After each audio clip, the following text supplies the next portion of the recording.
అవి ఏవైతే ఉన్నాయో అవి ఇవ్వండి ఖచ్చితంగా. దీంట్లో కూడా చాలా ఛాలెంజెస్ ఉన్నాయి.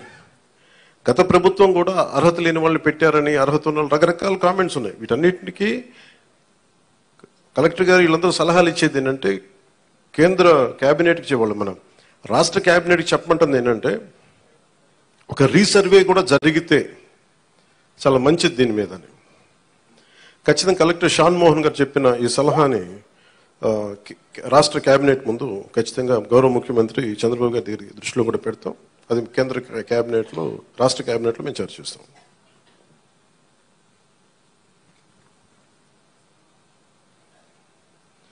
ప్రతి ఆల్టర్నేట్ వీక్ కలెక్టర్ గారు ప్రత్యేకించి వచ్చి ఏమైతే ఈ సమస్యలు ఉన్నాయో, గ్రీవెన్సెస్ ఉన్నాయో ఆయన మాట ఇచ్చారు.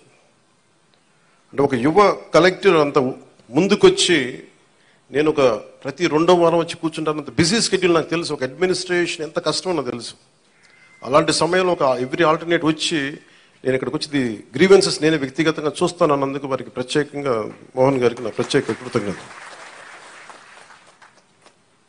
అలాగే చాలా సమస్యలు ఉన్నాయి. ఇప్పుడు ఉదాహరణకి మనకి 40% దాటితే తప్ప మనకి దివ్యాంగుల సర్టిఫికేట్ రాదు అనేది డాక్టర్లు అసెస్ చేయాలి.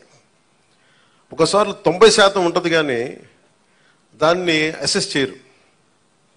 అందుకని ఇందాక మాట్లాడుతున్న సదరన్ సర్టిఫికేట్ నేను పదం అంటే, ఒక డాక్టర్ వచ్చి ఇది ఎంత శాతం మనకి వారి శరీరంలో పనిచేయట్లేదు, ఏ అవయవాలు పనిచేయట్లేదు ఒక నిర్ధారణకు రావడానికి దాదాపు కొంచెం ఆ సమయం తీసుకోవాలి.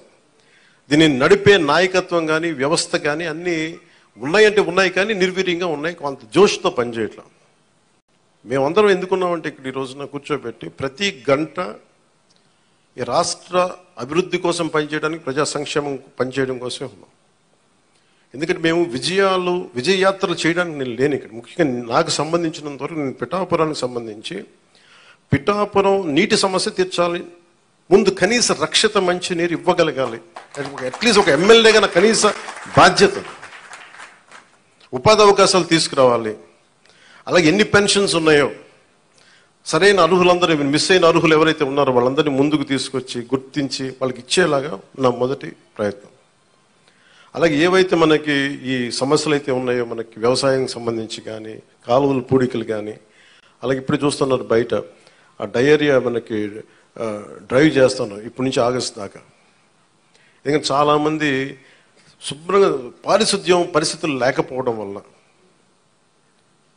నేను పంచాయతీరాజ్ శాఖ మన మీటింగ్లో కూర్చొని ఉంటే చాలా అద్భుతమైన వ్యక్తులు ఉన్నారు, అడ్వైజర్స్గా ఒక్కొక్కరు కూర్చొని ఎంత గొప్పగా చేస్తున్నారంటే, కాదు వాళ్ళ సమర్థతని ప్రతిభని ఉపయోగించుకోవడం మనకు తెలియట్లా.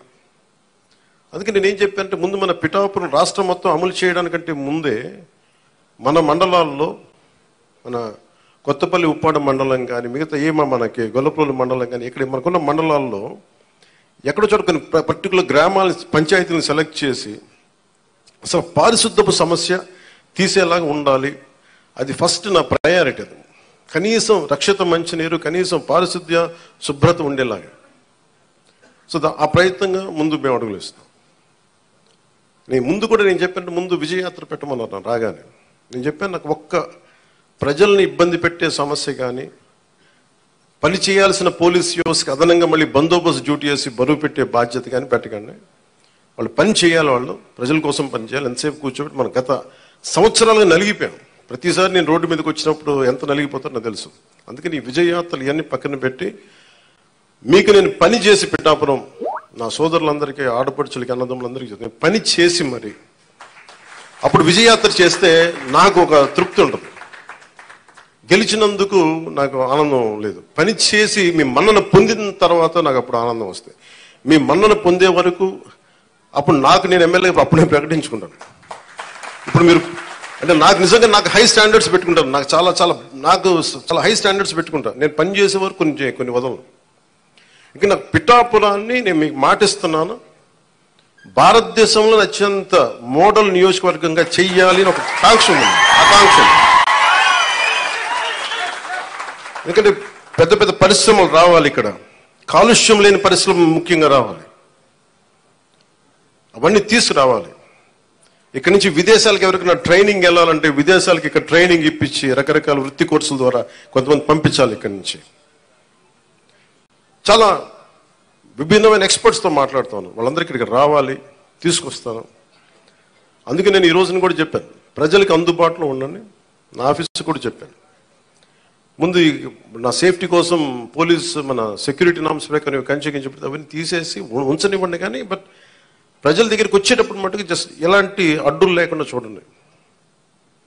ఇదివరకు నేను జనవాణి కార్యక్రమం ఎలా చేశానో నాకు అంతే జనం అట్లాగే ఉండాలి. ఒకేసారి మీద పడితే కష్టం అవుతుంది, అంతమించి తప్ప నేను ఎప్పుడు మీకు అదే అందుబాటులో ఉంటాను, అలాగే ఉంటాను. అయితే నేను రాష్ట్రం మొత్తం చూడాలి కాబట్టి నాకు నేను మిమ్మల్ని కోరుకునేది ఏంటంటే, నా స్టాఫ్ ఉన్నారు, స్థానికంగా మన తెలుగుదేశం ఇన్ఛార్జ్ వర్మ గారు ఉన్నారు, కృష్ణరాజు గారు ఉన్నారు. ఇది ఒక్క పార్టీ ప్రభుత్వం కాదు, గుర్తుపెట్టుకుంది కూటమి ప్రభుత్వం, ఎన్డీఏ కూటమి ప్రభుత్వం. తెలుగుదేశం లీడ్ పార్ట్నర్గా జనసేన, భారతీయ జనతా పార్టీ కలిసి ఉన్న ఎన్డీఏ కూటమి ప్రభుత్వం. చంద్రబాబు గారి అపారమైన అనుభవం ఈ రాష్ట్రానికి చాలా అవసరం. నేను చాలా ప్రత్యేకించి చెప్పాను. ఈ రోజు నేను ఫస్ట్కి ఆయన పెన్షన్లు ఇవ్వడం నాకు ఎందుకు ఆనందం అనిపించిందంటే, ఈ ఫైనాన్స్ జగ్యులరీని, ఈ ఆర్థిక అస్తవ్యస్తల్ని ఆయనదైన అనుభవంతోనే దాన్ని అందుకని మీకు ఫస్ట్ డే చెప్పిన రోజుకి పెన్షన్ ఇవ్వగలిగారంటే నెల రోజులు కూడా కాలేదు, అందరూ ఛార్జెస్ తీసుకొని. ఆయన అనుభవం వల్ల ఈ రోజున మీకు వెంటనే మీ చేతికి ఇలా వచ్చినాయి. అది కూడా ఆయన మాట చెప్పారు, 3 నెలల్లో ఆ ప్రభుత్వంది మీకు ఇస్తాం ఆ సమయంలోది. అలాగే కూర్చోబెట్టి ఒక 7,000 ఇవ్వడం కానీ, మీకు ముఖ్యంగా దివ్యాంగులకు 15,000, మీరు అడిగింది 10,000 మా రోజున మీరు అడిగారు, కానీ 15,000 ఇదేంటే మీరు ఒక్కరు కాదు, నాకు తెలుసు మందకృష్ణ మాదిక్ గారు ఎంత చేశారు నాకు తెలుసు. అది ఆయనకు నిజంగా ఈ సందర్భంగా ఆయనకు మనస్ఫూర్తిగా నేను ఆయన అభినందిస్తున్నాను.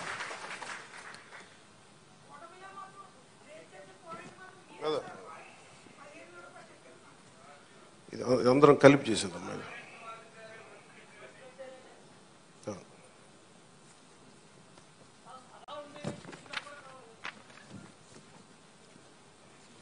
అంటే ఒకసారి మీరు అర్థం చేసుకోవాల్సింది, ఇది నేను రిపీటెడ్గా నేను ఫస్ట్ ప్రభుత్వం బాధ్యత తీసుకున్న తర్వాత, ఉప ముఖ్యమంత్రి స్థానం తీసుకున్న తర్వాత నేను ఫస్ట్ నాకు భయం లేదు నాకు. ఎందుకంటే నేను 10 రూపాయలు డబ్బులు వెనక్కేసుకోవాలనో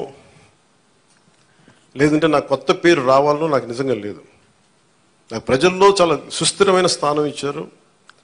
నేను ఒక నటుడిగా పూర్తి స్థాయిలో ఉన్నప్పుడు నాకు డబ్బు కొదవలేదు. నాకు రాజకీయాలకి డబ్బు